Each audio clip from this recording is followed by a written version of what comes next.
శ్రీమాత్రే నమః అండి. ధనుర్మాసం వచ్చింది అనగానే ముగ్గులు గుర్తొస్తాయి మనకి. మామూలుగా రోజు తెల్లవారుజామున మనం ముగ్గులు వేసుకుంటాం వాకిట్లలో, ఇల్లు ముందు, గుమ్మం ముందు. కానీ ఈ నెల వచ్చింది అనేసరికి మనకి ముగ్గులు, ఎందుకంటే ఈ నెలే మనకి ముగ్గుల నెల అని అంటాము. ఎందుకు? గోదాదేవి ఈ నెలంతా ముగ్గులు వేస్తుంది కదా, అందుకే పెళ్లి కాని కన్యలు ఎవరైతే ఉంటారో వారు ముగ్గుల నోము చేస్తారు, తెల్లవారుజాముని ముగ్గులు వేస్తారు, నెల రోజులు గొబ్బెమ్మలు పెడతారు. కాకపోతే మనకి నెల రోజులు గొబ్బెమ్మలు పెట్టడం వీలు కాదు కాబట్టి గొబ్బెమ్మలు అంటే ఏంటి?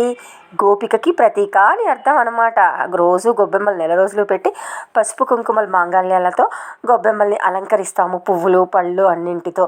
అంటే గోపికలు అనేసి మనము మంగళద్రవ్యాలు ఏవైతే ఉన్నాయో వాటితో అలంకరిస్తాం గొబ్బెమ్మలకి.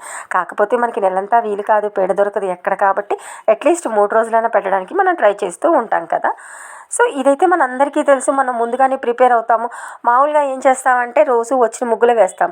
అదే సంక్రాంతి వచ్చింది అనేసరికి మనం ఏం చేస్తాము అంటే ముందుగానే ఏ ముగ్గులు వేయాలి, ఏ కలర్స్ వేయాలి, గుమ్మ ముందు ఏది వేయాలి, పక్కన ఏది వేయాలి, ఇలా రకరకాల ప్రిపరేషన్స్ అయితే మనం ఉత్సాహంగా చేసుకుంటూ ఉంటాం కదా అందరము. సో ఇదంతా బాగానే ఉంటుందండి. కానీ మనం ఒక చిన్న పొరపాటు చేస్తున్నాం. చిన్నది కాదండి, చాలా పెద్ద పొరపాటు చేస్తున్నాం. అది ఏంటి అంటే అందరూ వాకిళ్ళలో ముగ్గులు వేస్తున్నారు. అది రోడ్డుపైనే మన వాకిళ్ళు ఉంటాయి గేటు ముందర. ఆ వాకిళ్ళ ముందు ముగ్గు వేసినప్పుడు ఏం చేస్తున్నారంటే దాంట్లో పరమ పవిత్రమైన పంచమాంగాల్యాల్లో ఉన్న పసుపు కుంకాల్ని వాకిట్లో వేస్తున్నారు. దాన్ని చెప్పులతో తొక్కుతున్నారు, షూలతో తొక్కుతున్నారు, కార్లు వెళ్తున్నాయి, బైకులు వెళ్తున్నాయి, రకరకాల అసహ్యం అంతా కూడా ఆ పసుపు కుంకుమ మీద పడుతోంది. అది ఎంత పాపం అండి. మనకి తెలుసు తెలియక చాలామంది ఏం చేస్తున్నారు అంటే కలర్స్ నింపండి పర్వాలేదు, కానీ పసుపు కుంకుమలు మాత్రం ఎప్పుడు కూడా వాకిళ్ళలో వేయకండి. కానీ ఎక్కడ వేయాలి అంటే గడప ముందు మనం తొక్కం కాబట్టి గడప బార్డర్ లాగా వేస్తాం కదా, నేను ఇప్పుడు వీడియోలో చూపిస్తున్నట్టుగా అలా వేయండి పర్వాలేదు. ఎందుకంటే మనం అక్కడ కాలు పెట్టము, తొక్కము, గడపను తొక్కము, గడప పక్కన ఉన్న దాన్ని కూడా తొక్కం కాబట్టి మనం ఆ బార్డర్లో వేసుకోవచ్చు, దాంట్లో పసుపు కుంకుమ వేసుకోవచ్చు, తప్పులేదు.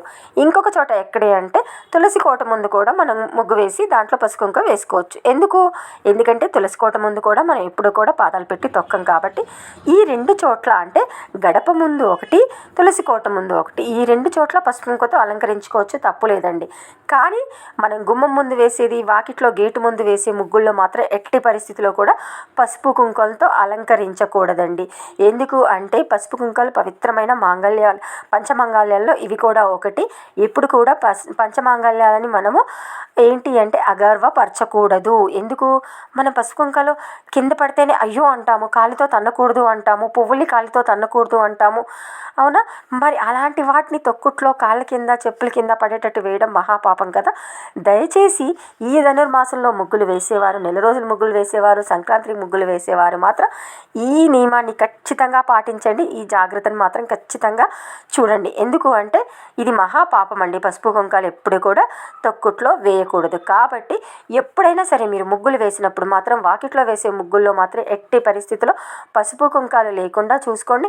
కలర్స్ అంటారా, మీరు రకరకాలైన కలర్స్ వేయండి, రెడ్ కలర్ వేయండి, ఎల్లో కలర్ వేయండి. షాపుల్లో మనకి రెడ్, ఎల్లో కూడా దొరుకుతాయండి. ఆ కలర్స్ వేయడం తప్పు కాదండి. కానీ పసుపు కుంకాలు మాత్రం ఎట్టి పరిస్థితిలో కూడా తొక్కే ప్లేస్లలో వేయకూడదండి. ఎందుకంటే ఇవి పరమ పవిత్రమైనదని మనం తలుస్తాం కాబట్టి ప్రతిరోజు మన అమ్మవారికి పెట్టడం, దేవుళ్ళకి పెట్టడం పసుపు కుంకాలు, మరియు మన సూత్రాలకు పెట్టుకోవడం, మన నుదుటిన పెట్టుకోవడం చేస్తూ ఉంటాం కదా. అలాంటి పరమ పవిత్రమైన పసుపు కుంకాల్ని తొక్కుట్లో వేయకూడదండి. ఈ విధంగా చేస్తే మనకి ధనుర్మాసంలో వేసిన ముగ్గులు అందంగా అనిపిస్తాయి. దాంతోపాటు పుణ్యానికి పుణ్యం కూడా వస్తుంది. అంతేకాని మన అందంగా కనిపించడం కోసం అని పాపం చేయలేం కదండి. అందుకోసం పసుపు కుంకుమ మాత్రం ఎట్టి పరిస్థితుల్లో వాకిల్లో ఉన్న ముగ్గుల పైన మాత్రం వేయకండి. శ్రీమాత్రేయ నమః.